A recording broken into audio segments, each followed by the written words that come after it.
अस्सलामुअलैकुम डॉक्टर्स। आज का हमारा टॉपिक है हाउस ऑफिसर नोट्स। क्या आप भी एक हाउस ऑफिसर हैं जो कि अभी अभी वार्ड के अंदर रोटेशन स्टार्ट कर चुके हैं या करने वाले हैं और आपको नहीं पता कि हॉस्पिटल की रूटीन क्या होती है, वार्ड के अंदर किस तरह पेशेंट को एग्जामिन किया जाता है, किस तरह देखा जाता है और कौन से नोट्स डाले जाते हैं। तो हाउस ऑफिसर नोट्स के ऊपर आज एक डिटेल्ड वीडियो बनाने वाले हैं हम लोग। तो इसके अंदर ऐसा है कि इसको याद रखने के लिए हमने एक निमोनिक बनाया है जिसको हम सोप कहते हैं, ठीक है, SOAP, ठीक है। इस सोप के अकॉर्डिंगली हमने चलना है और हमने देखना है कि एक हाउस ऑफिसर जो है वो किस तरह एक पेशेंट को असेस कर सकता है, एग्जामिन कर सकता है और किस तरह अपना प्लान लिख सकता है। तो देखें, हमारे पास सबसे पहला पॉइंट है एस के अंदर ऐसा है कि एस है सिम्टम्स, ठीक है। सिम्टम्स वो सिम्टम्स आपने देखनी है जो कि पेशेंट जब प्रेजेंट किया था, जो अगर फॉर एग्जांपल वो इमरजेंसी के थ्रू एडमिट हुआ है तो इमरजेंसी वाली स्लिप के ऊपर उसकी प्रेजेंटिंग सिम्टम्स लिखी होंगी, या अगर ओपीडी के थ्रू हुआ है तो ओपीडी की स्लिप के ऊपर उसकी जो प्रेजेंटिंग सिम्टम्स हैं या प्रेजेंटिंग कंप्लेन है वो लिखी होगी। इसके अलावा आप पेशेंट से भी पूछ सकते हैं कि आप जिस टाइम हॉस्पिटल आए थे तो आपको कौन कौन से प्रॉब्लम्स थे, ठीक है। तो वो सारे के सारे क्या होंगे, प्रेजेंटिंग सिम्टम्स या प्रेजेंटिंग कंप्लेन, ठीक है। इसके अंदर फॉर एग्जांपल पेशेंट आया था फीवर के साथ, अपर जीआई ब्लीड के साथ, बर्निंग मैक्चुरेशन के साथ, या हिमाचूरिया के साथ, एपिस्टैक्सिस के साथ, मतलब किसी टाइप की भी कोई भी कंप्लेन या सिम्टम जो कि पेशेंट आके बता रहा है या आप एडमिशन के टाइम पे उसको असेस कर रहे हो, या प्रेजेंटिंग सिम्टम है जिस सिम्टम्स के साथ पेशेंट आपके पास आता है, उसको हम क्या कहेंगे, उसको क्या कहेंगे, प्रेजेंटिंग सिम्टम, ठीक है। तो आपने प्रेजेंटिंग सिम्टम्स, इसको हम एक अलग से एक बॉक्स बना के इसके अंदर नोट्स डालते जाते हैं, ठीक है। फॉर एग्जांपल यहाँ पे एक पेज है, यहाँ पे आपने सबसे पहले टॉप पे लिखना है पेशेंट नेम, ठीक है, एज क्या है पेशेंट की, पेशेंट जेंडर क्या है, ठीक है, ये चीज़ें मेंशन करके उसके बाद जो है आपने अपना नाम लिखना है कि सीन बाय, ठीक है, मोस्ट प्रोबेबली जो निमोनिक वार्ड्स के अंदर यूज़ होता है वो लिखते हैं PSB, ठीक है, पेशेंट सीन बाय डॉक्टर, आगे आपका नेम, ठीक है। तो आपने ये ऐसा मेंशन कर देना है, ठीक है। उसके बाद क्या करना है, उसके बाद नेक्स्ट स्टेप पे आपने लिखना है प्रेजेंटिंग कंप्लेन, ठीक है, या प्रेजेंटिंग सिम्टम्स। तो आपने उनको डॉक्यूमेंट कर देना कि कौन कौन सी सिम्टम्स थी जब पेशेंट जो हमारे पास प्रेजेंट हुआ है, ठीक है। उसके बाद नेक्स्ट स्टेप पे हमारे पास है एक्टिव सिम्टम्स, एक्टिव सिम्टम या एक्टिव कंप्लेन, ठीक है। Active complain for example patient को हमने वार्ड के अंदर एडमिट कर लिया हुआ है, इस टाइम उसे कौन कौन से प्रॉब्लम्स आ रहे हैं। फॉर एग्जांपल जब प्रेजेंट किया था तो उस टाइम भी उससे फीवर था और अभी भी उसका फीवर चल रहा है, ठीक है। तो ये एक्टिव सिम्टम हो जाएगी या एक्टिव कंप्लेन हो जाएगी। तो वो जब हमारे पास आया था तो उस वक्त जो प्रेजेंटिंग सिम्टम थी वो अभी तक एक्टिव सिम्टम है। इसके अलावा पेशेंट ये कह सकते हैं कि मुझे पेन होना स्टार्ट हो गया है, नमूनिया होना स्टार्ट हो गया है। फॉर एग्जांपल पेशेंट तो नहीं कहेगा कि मुझे नमूनिया हो गया, वो कहेगा मुझे कफ होना स्टार्ट हो गई है।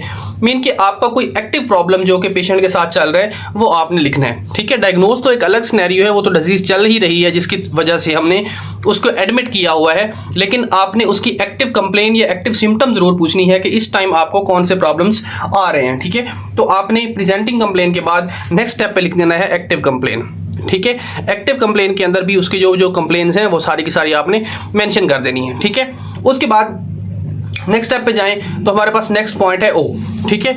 O से क्या है, O से है ऑन एग्जामिनेशन, ठीक है। आपने पेशेंट को एग्जामिन करना है। एग्जामिन कैसे करना है, आपने जनरल फिजिकल एग्जामिनेशन करनी है, उसके बाद जिस सिस्टम की डिजीज है उस सिस्टम के अकॉर्डिंगली उसको एग्जामिन करना है, ठीक है।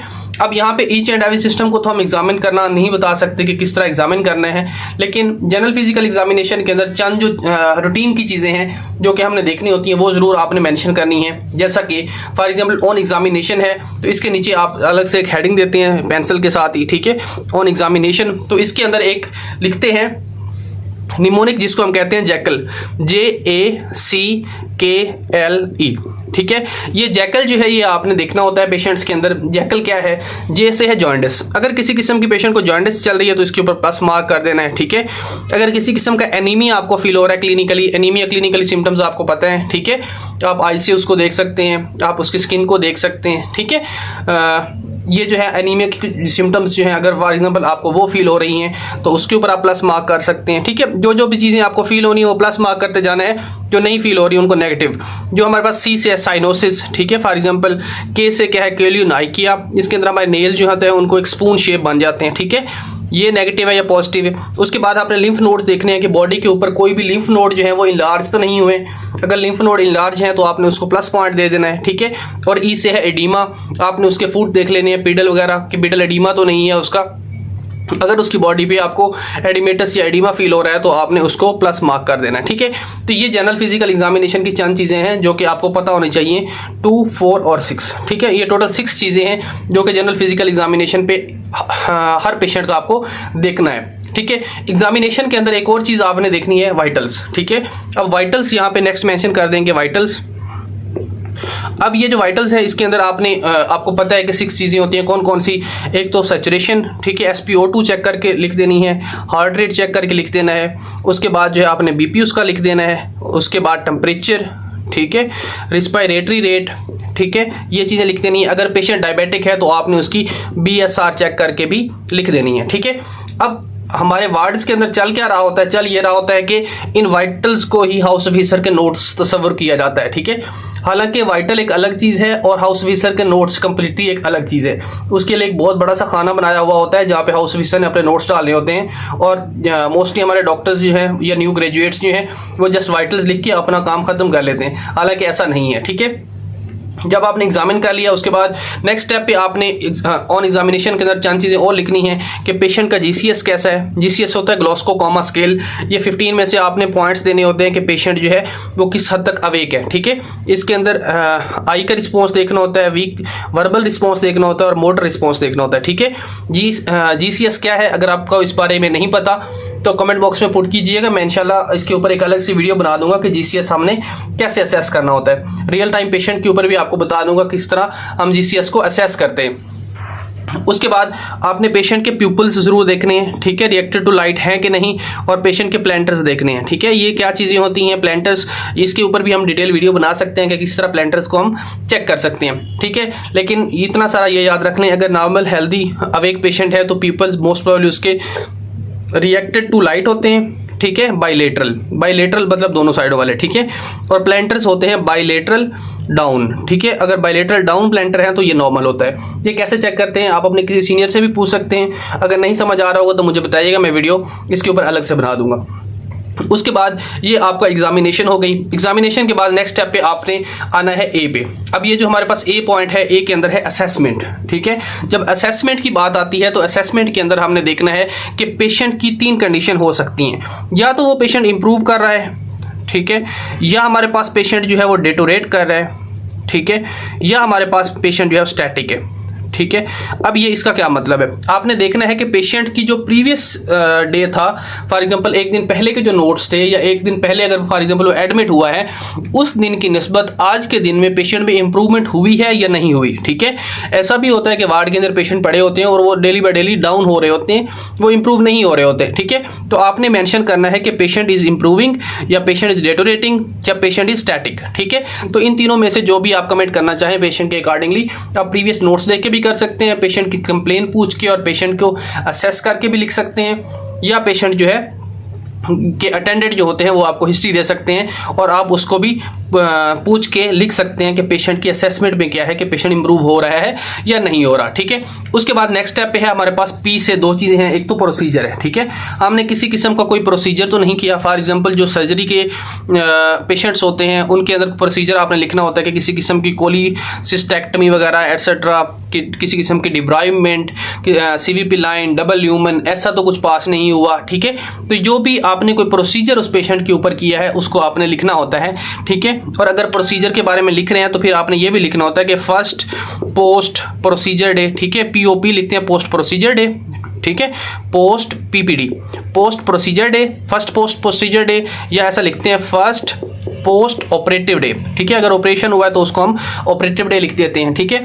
आपने लिखना होता है कि कौन कौन से प्रोसीजर हुए हैं और कितने दिन पहले हुए हैं, उसके बाद पेशेंट कैसा है, और उसके बाद जो है अगर फॉर एग्जाम्पल कोई वूंड वगैरह है तो उसको भी आपने असेस करके लिखना है कि वूंड जो है उसकी ग्रेडिंग करके लिखनी है कि वूंड के कितने ग्रेड हैं, कौन से ग्रेड पे है, इंप्रूव हो रहा है या नहीं हो रहा, ठीक है।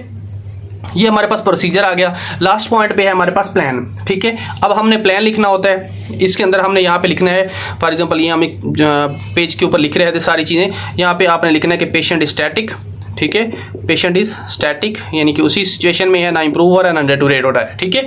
उसके बाद प्रोसीजर भी आपने लिख दिया कि फर्स्ट पोस्ट ऑपरेटिव डे या सेकंड या थर्ड जो भी है, ठीक है। उसके बाद क्या है, प्लान।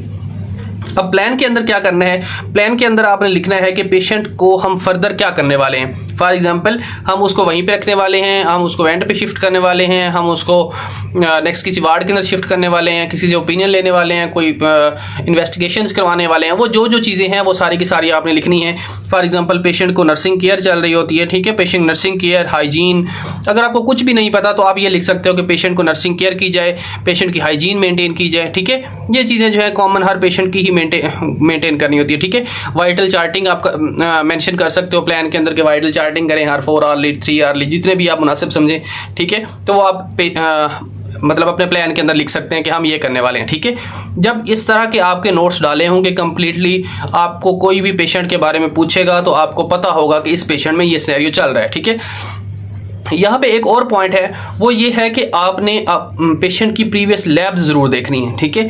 आपने पेशेंट की प्रीवियस लैब्स ज़रूर देखनी है। लैब्स के अंदर मुख्तलिफ चीज़ें होती हैं जो कि हमें मिल जाती हैं। जो ये पॉइंट है असेसमेंट का, इसके अंदर आप लैब्स देख के बहुत ज़्यादा हद तक अंदाज़ा लगाती हो कि जो लैब्स हैं वो प्रीवियस हद से इस टाइम इम्प्रूव हो रही हैं या नहीं हो रही। जैसे कि फॉर एग्जाम्पल TLC काउंट है, वो पहले से बेहतर हो रहा है या नहीं हो रहा, ठीक है। तो ये हमारे पास इसके अंदर असेसमेंट के अंदर आपने लैब्स को भी इंक्लूड करना है कि लैब्स कैसी हैं और जो हमारे पास इंप्रूव हो रही हैं कि नहीं। प्लान के अंदर हमने ट्रीटमेंट प्लान भी देना होता है कि हमारे पास जो पहले वाला ट्रीटमेंट चल रहा है क्या वो इफेक्टिव है।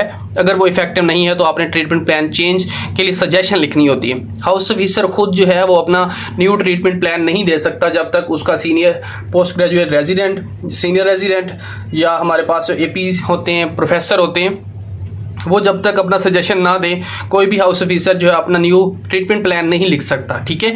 जस्ट ये प्लान ज़रूर लिख सकता है कि उसको अभी नेक्स्ट क्या करना है, ठीक है, जो कि हमारे अंडर सुपरविजन हो रही होती हैं चीज़ें जैसे वाइटल्स वगैरह, ठीक है। लेकिन आप कोई भी न्यू ट्रीटमेंट सजेस्ट नहीं करेंगे। अगर करना भी है तो आप इसके ऊपर स्टार लगा के अलग से मेंशन करके रखेंगे। जब आपके राउंड पे आपके सीनियर डॉक्टर आते हैं तो उनसे पूछेंगे कि सर ये पॉइंट है, मैं इस तरह इसके प्लान में ये चीज़ ऐड करना चाह रहा हूँ, क्या मैं कर दूँ। अगर वो अलाउ करते हैं तो आपने ऐड करनी है, क्योंकि आपका कैरियर का ये स्टार्ट होता है और आपने कोई भी ऐसी चीज़, कोई भी ऐसा इल्ज़ाम, क्योंकि मेडिकल फील्ड है और इंसान की जान आपके हाथ में होती है, तो कोई भी ऐसा स्टेप नहीं लेना जो कि आपके फ्यूचर पे असरअंदाज हो, ठीक है। आपने प्लान के अंदर मेंशन कर दिया, आपके सीनियर्स आएंगे, राउंड करेंगे, आपको देखेंगे। अगर फॉर एग्जांपल उनको ये लगा कि आपने ये पॉइंट बहुत अच्छा मेंशन किया हुआ है, आपको अप्रिशिएट भी करेंगे। वैसे भी आपके अगर इस तरह नोट्स डाले होंगे कम्प्लीटली क्लियरली, और तो आपके लिए बहुत बेनिफिशियल है। पेशेंट एग्जामिन करना, पेशेंट डायग्नोज करना आपके लिए बहुत ईजी हो जाएगा।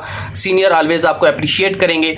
अच्छा, कुछ ऐसे डॉक्टर्स हैं जो कि सोप को इस तरह भी लिखते हैं, सब्जेक्टिव, ऑब्जेक्टिव, असेसमेंट और प्लान, ठीक है। तो आपने जो है जिस अंदाज से भी लिखना चाहें, सब्जेक्टिव फॉर एग्जांपल हमारे पेशेंट की कंप्लेन क्या थी, ठीक है। ऑब्जेक्टिव फॉर एग्जांपल उसके हमने नेक्स्ट क्या करना है, असेसमेंट कैसी है, प्लान कैसा है, ठीक है। लेकिन ये थोड़ा सा डिफिकल्ट होता है, तो इस वजह से मैंने इसको सिंपल वे के अंदर ये अपनी टेक्निक के थ्रू ही बनाया है कि सिम्टम्स जो है हमारे पास, उसके बाद एग्जामिनेशन कैसा, असेसमेंट, प्रोसीजर, प्लान, ठीक है। तो ये सारी की सारी चीज़ें हैं। होप सो कि ये सारी की सारी चीज़ें आपको समझ आई हैं। अगर यहाँ तक कोई भी क्वेश्चन है तो आप कमेंट बॉक्स में पुट कर दीजिएगा, मैं इंशाल्लाह ट्राई करूँगा कि आपको रिप्लाई कर दूँ। Thank you so much doctors, बहुत सारा हार्ड वर्क लगता है, आपकी बहुत सारी अप्रिसिएशन चाहिए। अल्लाह हाफिज़।